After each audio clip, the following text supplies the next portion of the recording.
आज हम लोग स्प्लिट एसी की सर्विस करेंगे और यहाँ पर देखेंगे प्रैक्टिकल के साथ पूरा कंप्लीट इसको कि हम इसकी सर्विस किस प्रकार से कर सकते हैं इंडोर आउटडोर, और इसको पूरा एक एक पार्टों को खोल करके इसके भागों को भी समझेंगे। तो देखिए सबसे पहले स्प्लिट एसी की सर्विस करने के लिए देखिए हमारे पास ये हमारे स्प्लिट एसी का आउटडोर है। इसको बढ़िया तरीके से ओपन करना, कोई भी दिक्कत नहीं। और इसके अंदर देख पाएंगे जो इसके कुछ पार्ट लिखे हुए हैं, जो कि इसका ये जो हमारी स्प्लिट एसी कौन सी टाइप की है देख पाएंगे। स्प्लिट टाइप है, वीडियोकॉन कंपनी की है और इसमें वोल्टेज वगैरह सब कुछ लिखा हुआ है। और ये ईयर की से 2013 मॉडल है। कूलिंग कैपेसिटी इसकी 5000 BTU है और 1680 वाट की है ये। और इस प्रकार से देखिए ये स्प्लिट एसी का आउटडोर जब हम इसको ओपन कर लेते हैं तो ये इसके अंदर के भाग कुछ दिखाई देते हैं। इस प्रकार से फैन और कंप्रेसर सबसे महत्वपूर्ण आउटडोर के भाग होते हैं, और थोड़ा सा इसमें कैपेसिटर वगैरह लगा होता है जो कि कंप्रेसर और फैन मोटर को चलाने के लिए होता है। तो ये इसके अंदर रोटरी कंप्रेसर है, और रोटरी कंप्रेसर जानते हैं यहाँ पे 3 रबड़ के द्वारा लगाया गया। और ये इसके ऊपर एक और स्टिकर, इस पे भी वही चीज़ लिखा हुआ है, इसका कैपेसिटी वगैरह लिखा हुआ है, कितना एम्पियर लगेगी, 7.3 एम्पियर है, 1680 वाट का है।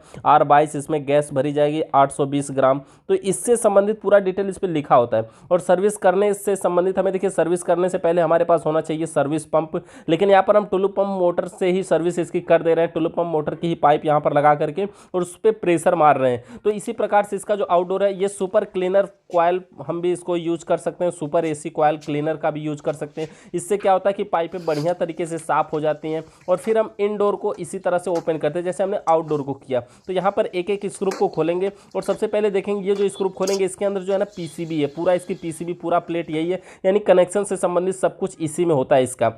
और इसके अंदर ऊपर का सबसे खोलने के लिए हमें स्क्रू नहीं खोलना पड़ता, लेकिन यहाँ पर हमें 2-3 स्क्रू केवल खोलना पड़ता है, और आसान तरीके से इसको हम खोल करके ओपन कर सकते हैं। तो देखिए जब हम पीसीबी का पॉइंट इसको ऐसे ओपन करेंगे तो एक वायर सिर्फ लगा होता है जो पीसीबी के डिस्प्ले का होता है, ये वाला, ये जो पीसीबी के डिस्प्ले का वायर होता है, और इसको आसान तरीके से एक जंक्शन के द्वारा ये लगाया गया होता है। यहीं से निकाल करके हम इसको अलग कर देंगे, और जैसे ही अलग कर देंगे बस ये जो सबसे ऊपर वाला भाग है इसको हम खोल करके आसान तरीके से बाहर निकाल सकते हैं। तो इस प्रकार से इसको अलग करेंगे। और देखिए जो सबसे ऊपर वाला भाग है ना जिसको अभी हम निकाल रहे हैं, ये केवल लाक पे लगा होता है, इसमें कोई भी कहीं भी स्क्रू नहीं होता है। इसको आसानी से निकालना चाहिए, क्योंकि लाक अगर टूट जाएगा तो दिक्कत हो जाएगी, फिर लाक जोड़ने में या चिपकाने में बहुत सारी दिक्कतें होती हैं।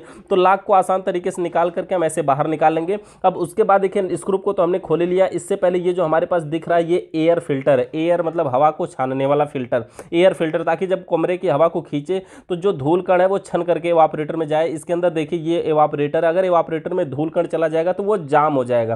तो इसीलिए जो एवापोरेटर होता है वहां पर एयर फिल्टर लगा होता है। और ये है देखिए थर्मोस्टेट, जो कूलिंग कॉयल, कूलिंग को कंट्रोल करने के लिए यहाँ पर वायर, सेंसर वायर है, जो कि ऑटोमेटिक तरीके से थर्मोस्टेट जैसा कार्य करता है, कूलिंग को कंट्रोल करने का कार्य करता है। यानी एसी आवश्यकता से अधिक ठंडा होती है तो अपने आप कट कर देता है, बंद हो जाती है, और जैसे टेम्परेचर सामान्य होता है फिर से चालू हो जाती है। तो ये इसका सेंसर वायर है, जो कि पीसीबी लगी है तो सेंसर वायर लगता है। अगर किसी में थर्मोस्टेट होता है तो उसमें कॉयल, उसका थर्मोस्टेट की पूंछ उसमें लगी होती है। और इसमें देखिए ये इसकी पीसीबी, और पीसीबी में ये है जंक्शन पॉइंट। जंक्शन पॉइंट्स में मेन सप्लाई आती है और वहीं से पीसीबी में भी जाती है, फैन में भी जाती है, सभी में जाती है। अब देखिए इसके कनेक्शन की बातें तो हम बाद में सीखेंगे, और बहुत सारी वीडियो पड़ी हुई है। अब इसके अंदर ये है एयर फिल्टर, ये ग्रिल के नाम से जाना जाता है। इसको क्या होता है, ये ऊपर नीचे हवा को दिशा देती है, और ये भी सिर्फ लॉक पे ही लगा होता है। यहाँ पे देख पाएंगे छोटा सा लॉक लगा हुआ है, इसी लॉक के ऊपर वो आधारित होती है, इसी लॉक में लगी होती है, जिसकी वजह से कोई भी दिक्कत उसमें नहीं होती है। आसान तरीके से बस सेट होता है, कोई स्क्रू वगैरह नहीं, ऊपर नीचे चलता है, स्विंग मोटर से चलता है वो। और इसके अंदर ये जो वायर है इसको तो हम वहीं पे छोड़ देते हैं। अब इसका जो मेन बॉडी है ये ऊपर देख पाएंगे, उसको निकालने से पहले दिखा दें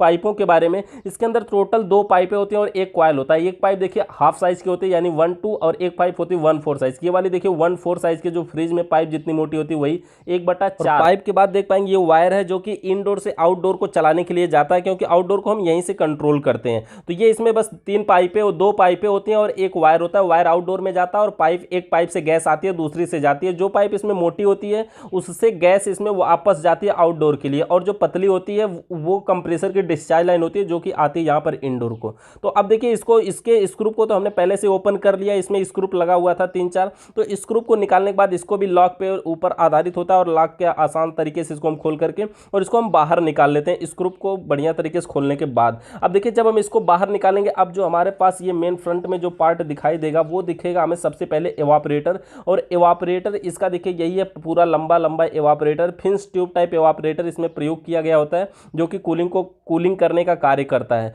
अब एवापोरेटर को हमें यहाँ पर क्लीन करना है, यानी साफ करना है, यानी सर्विस करना है, तो एवापोरेटर में भी धूल मिट्टी होगी, तो इसको भी देखिए हम मोटर का पानी चला करके इसको बढ़िया तरीके से इसको साफ कर देंगे। धुलने का जो काम होता है लगभग हमें 5-10 मिनट तक धुलना चाहिए, बढ़िया तरीके से साफ कर देना चाहिए और बढ़िया से साफ कर देंगे। इसके अंदर कोई भी पार्ट खराब होने का नहीं है, बस पीसीबी का साइड में जो था वही हमें बचाना होगा और इसको हम बढ़िया तरीके से ऐसे ही धुल देंगे। और ये जो पानी में जिसमें हम धुलेंगे, ये क्लीनर अपना वही कॉइल क्लीनर इसमें डाल सकते हैं। डालने के बाद बस इसको आसान तरीके से अगर हम पाइप पे गिरा करके धुलेंगे तो क्या होगा कि वो बढ़िया तरीके से उसके अंदर जहाँ कहीं भी कचरा होगा वो साफ हो जाएगा बढ़िया से। बस पानी को गिराने के बाद लास्ट में फिर से पानी मार देंगे और फिर ये पूरी तरह से साफ हो जाएगा हमारा। तो जब ये हमारा देखिए इनडोर का जो एवापोरेटर है ऐसे बढ़िया तरीके से जब धुल जाए, इसका जो बॉडी वगैरह है सब कुछ हमें धुल देना चाहिए। जैसे देखिए बाइक का सर्विस होता है तो छोटे छोटे उसके मेडगार्ड वगैरह सब कुछ धुले जाते हैं, उसी तरह से इसके भी सभी पार्टों को बढ़िया से धुल दिया जाता है। उसके बाद जैसे था आउटडोर उसको वैसे सेट करेंगे और इनडोर को भी वैसे ही सेट कर देते हैं। तो आउटडोर देखिए जैसे हमने निकाला था वैसे इसके बॉडी को एक एक करके हम इसमें सेट कर देते हैं। इसमें हमने कनेक्शन कहीं बिगाड़ा नहीं, कुछ नहीं किया, वैसे ही था तो वैसे इसको छोड़ देते हैं। बस इसको आउटडोर को बढ़िया तरीके से सेट कर देते हैं ताकि चले तो हिले तो आवाज़ ना करने लगे, ऐसा कोई दिक्कत ना हो। तो जो भी स्क्रू जितने भी लगे थे बढ़िया तरीके से उसको टाइट कर देंगे। तो इसमें 3-4 स्क्रू देखिए सामने भी लगे थे और साइड में भी इसमें स्क्रू लगे हुए थे। तो जितने भी इसके स्क्रू हैं सभी स्क्रू को हमें टाइट कर देना होगा। और टाइट करने के बाद देखिए ये जो जहाँ से वायर निकला वहाँ पर भी इसमें एक प्लेट लगा हुआ था इस प्रकार से, और वो जो प्लेट है ढक लेंगे तो देखिए क्या होगा कि अब ये प्रोफेशनल दिखेगा, बढ़िया दिखेगा।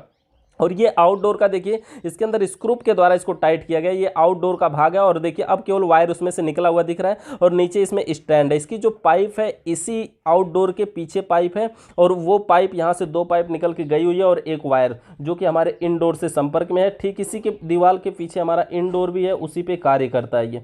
और इस प्रकार से देख पाएंगे इसका स्प्लिट एसी के इनडोर के पार्ट को भी हम क्या करेंगे, इसके कनेक्ट कर देंगे, यानी कि उसको सेट कर देंगे जैसे जैसे हमने निकाला था। सबसे पहले ये मेन पार्ट निकालने लगाएंगे, इसको लगाने के बाद हमें 2-3 स्क्रू भी टाइट करने पड़ेंगे और स्क्रू टाइट करने के बाद हम इसमें क्या करें, इसके ऊपर एयर फिल्टर भी लगाएंगे और एयर फिल्टर के बाद इसका मेन ग्रिल लगाएंगे। तो इसको देखिए लगाते समय में थोड़ी सावधानी बरतनी चाहिए क्योंकि ये जो लॉक पे होता है ना, तो लॉक सीधा सीधा जल्दी से बैठता भी नहीं है और लगा कर इसको ठोक देंगे तो ये टूट भी सकता है। तो टूटना भी नहीं चाहिए, टूट जाएगा तो हिलने लगेगा, दिक्कत होगी। उससे ये कि जब ये चलेगा तो आवाज करेगा। तो इसके ऊपर देखिए हम अपना इसका ये मेन पार्ट लगा करके इसको ऊपर उठा करके छोड़ देंगे, जिसमें ये हमारा पीसीबी भी है। इसका डिस्प्ले का जो पॉइंटर है वो इसी में है, तो इसको ऊपर उठा के छोड़ देंगे और छोड़ने के बाद इसमें सबसे पहले उसको हम कनेक्ट कर देते हैं। चलिए, और कनेक्ट करने के बाद इसमें हम एयर फिल्टर लगाएंगे। एयर फिल्टर मतलब जो हवा को छानने वाला है। तो ये देखिए इसके पीसीबी से हम डिस्प्ले वाले पॉइंट को कनेक्ट कर दे रहे हैं, जिस वायर को हमने खोलते समय निकाला था। तो सबसे पहले उसको हम कनेक्ट कर देते हैं और कनेक्ट करके उसको सुरक्षित लगा देते हैं कि जहां ये रखे और बढ़िया तरीके से बंद करने में कहीं पर कोई दिक्कत ना हो, क्योंकि इधर उधर निकला रहेगा तो बंद करने में दिक्कत होगी। तो अब हम इसमें एयर फिल्टर लगा देते हैं। इसका जो एयर फिल्टर है देखिए 2 है, एक छोटी साइज का एक बड़ी साइज का। तो आसान तरीके से एयर फिल्टर लगाना भी बहुत आसान बात है।